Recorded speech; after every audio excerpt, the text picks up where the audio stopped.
તો જૂનાગઢ જિલ્લાના માંગરોળ ગેડ પંથકના ગામોમાં વિકાસ કામોની શરૂઆત સાથે જ ગડબડના આક્ષેપો સામે આવ્યા છે.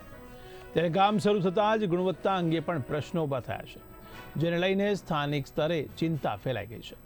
ત્યારે કોન્ટ્રાક્ટરની બેદરકારીને કારણે લોકોને નુકસાની વેઠવાનો વારો આવશે તેવું માનવામાં આવી રહ્યું છે. તો કેશોદના ધારાસભ્ય દેવાભાઈ માલમે પોતાના લેટરપેડ પર લેખિત ફરિયાદ નોંધાવી છે.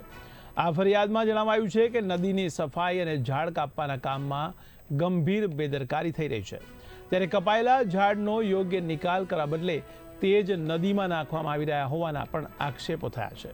તો ધારાસભ્ય દ્વારા આ મુદ્દે તાત્કાલિક તપાસ કરીને જવાબદાર સામે કાર્યવાહી કરવાની પણ માંગ કરવામાં આવી રહી છે.